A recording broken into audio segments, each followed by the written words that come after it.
What if the ground beneath one of the most watched volcanoes on Earth has been quietly building toward this moment for weeks, and most people only notice the second it lights up the night sky?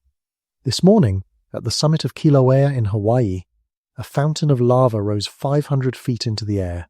Scientists had raised the alert level just hours before it started. And this isn't the first time this year, it isn't even the 50th.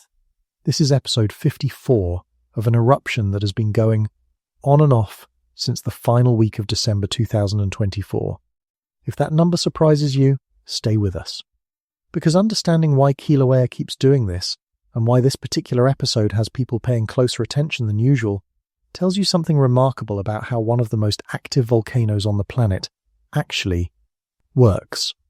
If you want to keep following this as it develops, subscribe and hit the bell, and tell me in the comments if you've ever seen Kilauea's glow in person. Now, let's get into it. At 6:16 in the morning, Hawaii Standard Time, on August 25th, something began to spill over the rim of a vent inside Halema'uma'u crater, the summit crater of Kilauea. It was small at first, lava overflowing quietly from a vent, the kind of activity that, on its own, would barely make the news.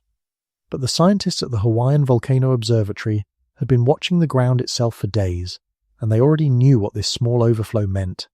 It meant the mountain was about to breathe fire again. Within hours, the observatory made a decision. They raised Kilauea's alert level from advisory to watch, and its aviation color code from yellow to orange. That is not a small step. It is the volcano's official warning system telling pilots, park rangers, and the public that eruptive activity is either underway or expected imminently. They did not have to wait long to be right.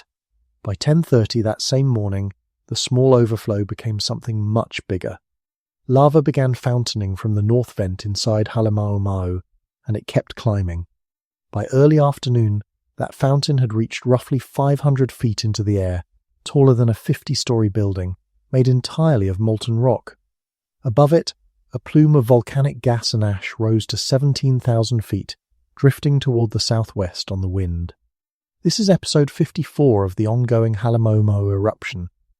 And if you're wondering how a single eruption can have 54 numbered episodes, that question is exactly where this story gets interesting, because the way Kilauea has been erupting since the end of 2024 is unlike almost anything volcanologists have documented before.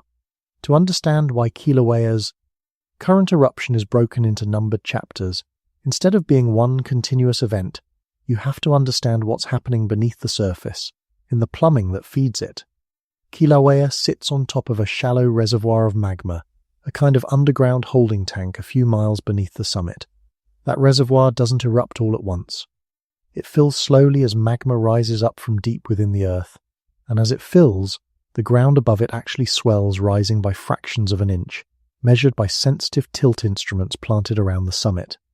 When the pressure builds high enough, the ground can't hold it anymore, and the magma breaks through at the vents inside Halema'uma'u crater. That's a fountaining episode. Once enough pressure has been released, the fountaining stops, sometimes abruptly, and the whole cycle begins again. The ground deflates, then slowly reinflates, then breaks through once more. This is exactly why Kilauea has produced 54 separate numbered episodes since the eruption began on the 23rd of December 2024. Each one is a single pressure release event in a much longer, ongoing story. Some episodes last only a few hours. Episode 53, the one immediately before this one, ran for 9.5 hours before ending abruptly in the middle of the night on August 13th. The pauses between episodes have typically stretched 2 weeks or longer, giving the reservoir time to refill before the mountain speaks again. It's worth being clear about what this pattern is not. This is not Kilauea building towards some singular catastrophic explosion. Hawaiian volcanoes, Kilauea included, are not typically explosive in the way stratovolcanoes like Mount St. Helens or Mount Fuji can be. Their lava is thin and runny, low in the trapped gas that drives violent blasts, and it tends to erupt the way it has for the entirety of this event, as fountains and flows confined largely to the crater itself. What makes this eruption remarkable isn't danger of a sudden explosion, it's persistence. Kilauea has now been doing this, on and off, for the better part of 2 years, episode after episode, each one following the same underlying rhythm of inflation and release. That rhythm is also exactly what let scientists see episode 54 coming days before it happened, and that's where the real story of this week begins. Here's the part of this story most people never see, because by the time a lava fountain makes headlines, the warning that preceded it has already been sitting quietly in a scientific bulletin for days.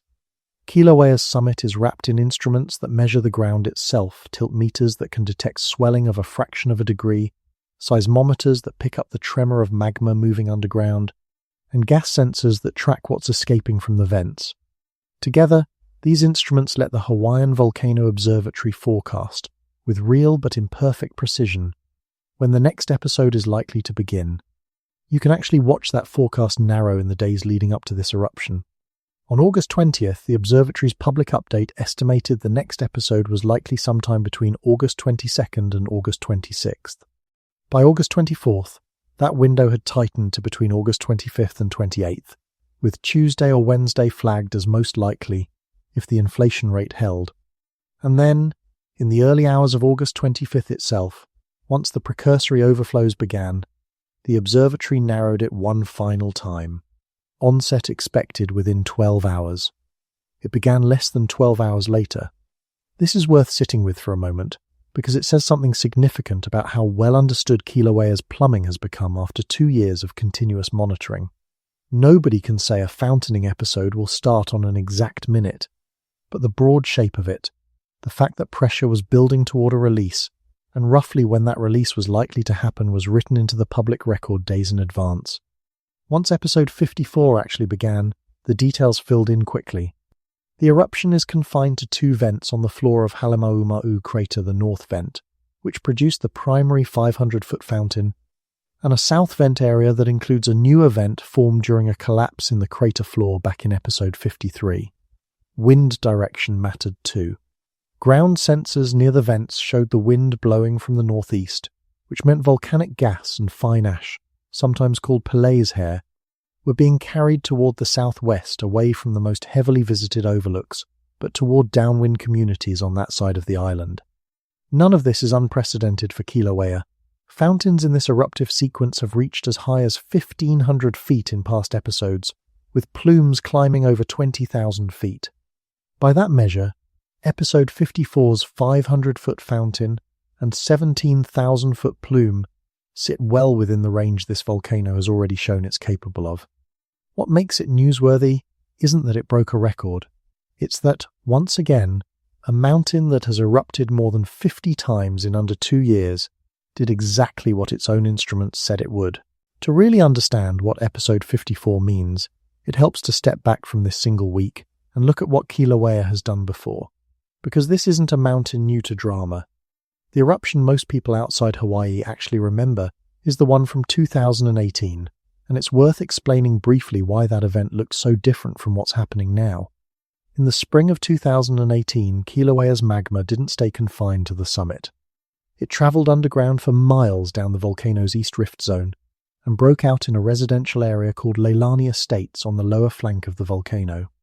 Lava fountains there reached extraordinary heights, and slow-moving flows advanced through neighbourhoods over the following months, destroying hundreds of homes and reshaping a significant stretch of coastline. The summit crater itself, Halema'uma'u, collapsed dramatically during that same event, growing far deeper and wider than it had been. The current eruption, the one now on episode 54, is a fundamentally different kind of activity.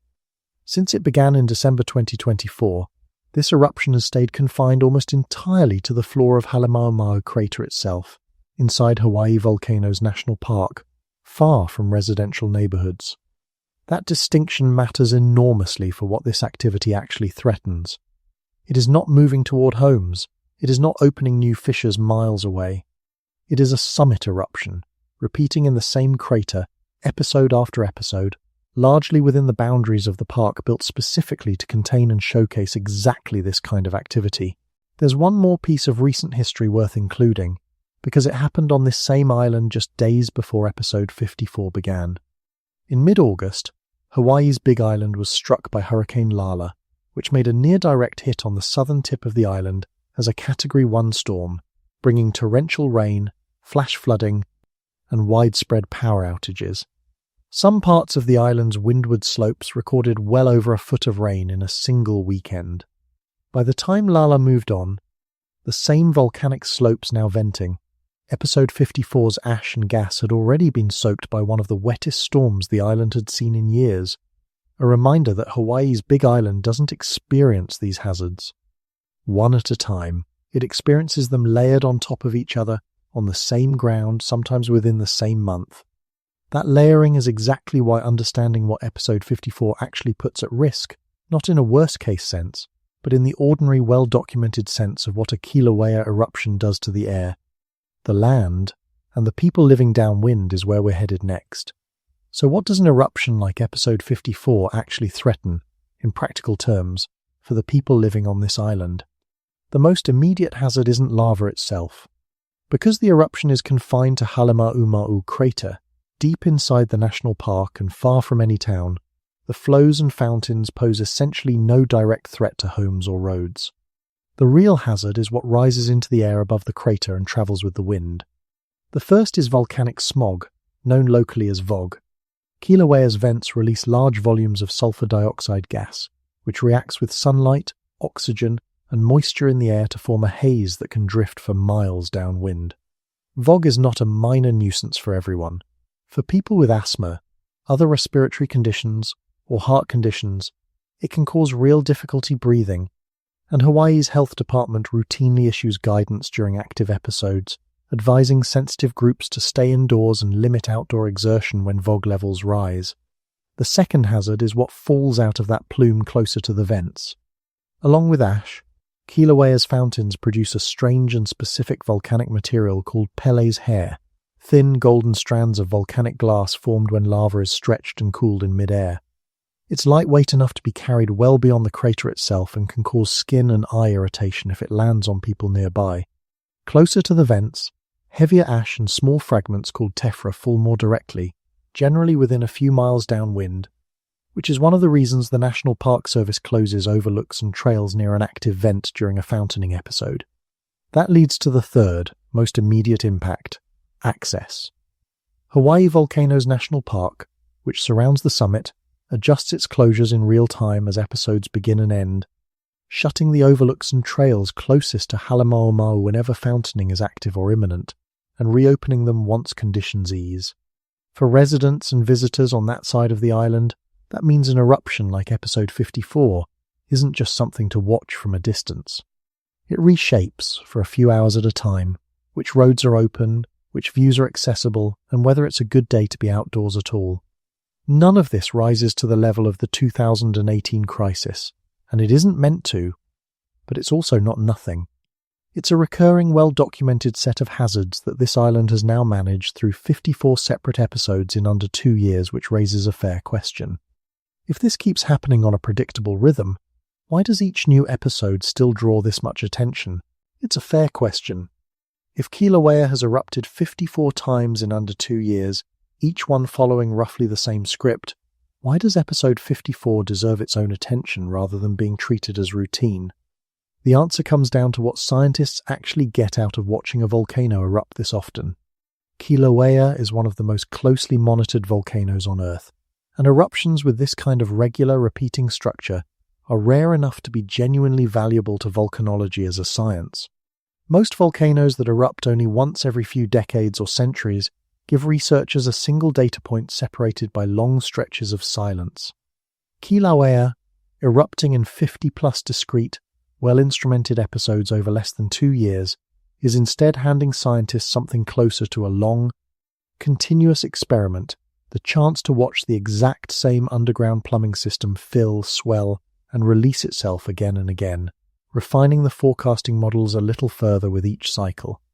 That's not an abstract benefit. The same tilt-meter data and inflation forecasting that narrowed Episode 54's onset window from a 5-day range down to a 12-hour, one is only that precise because scientists have 53 previous episodes worth of data to calibrate against. Each new episode makes the next forecast a little sharper. In a very real sense, Kilauea is teaching volcanologists how to predict it, one eruption at a time. There's also a broader context worth placing this in. At any given moment, roughly 40 volcanoes around the world are in some active state of eruption, according to the Smithsonian's Global Volcanism Program, which tracks eruptive activity worldwide. Most of those eruptions happen far from population centers, in remote stretches of Indonesia, the Pacific, or Kamchatka, with no live webcams and no daily public updates. Kilauea is different because it's accessible, extensively instrumented, and sits inside a national park built to let people witness this kind of geology safely and up close.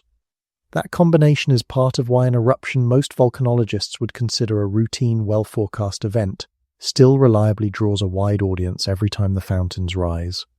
It isn't that episode 54 is more dangerous than an eruption happening quietly on the other side of the Pacific right now.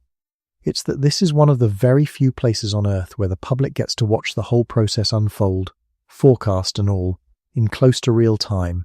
So where does that leave things, as of right now? Episode 54 is ongoing. As of the most recent observatory update, fountaining continues at the North Vent, with the plume still drifting southwest, and no indication yet of when this particular episode will end.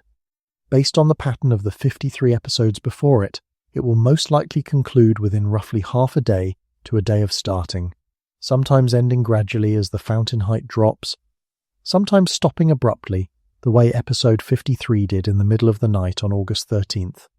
Once it does end, the pattern that's held since December 2024 suggests what comes next, almost as reliably as what just happened. The ground beneath Halema'uma'u will begin to deflate as pressure releases, then slowly start swelling again as the reservoir refills. Somewhere in the following 2 weeks or more, the tilt meters will likely pick up the same signature that preceded this episode, and the Hawaiian Volcano Observatory will publish another forecast window for what would become episode 55. That's the real story of Kilauea right now. Not a single dramatic event, but a mountain that has settled into a rhythm precise enough for scientists to read days in advance, erupting in the same crater, in front of the same instruments, for the 54th time in under 2 years. Whether you're watching the webcams from Hawaii Volcanoes National Park tonight, or simply keeping an eye on the next observatory update, that's what you're actually watching, not a mystery, but one of the best understood eruptions on the planet, doing again exactly what it's done 53 times before. If you want to be here when episode 55's forecast window opens, subscribe and turn on notifications and let me know in the comments if you've ever visited Hawaii Volcanoes National Park in person.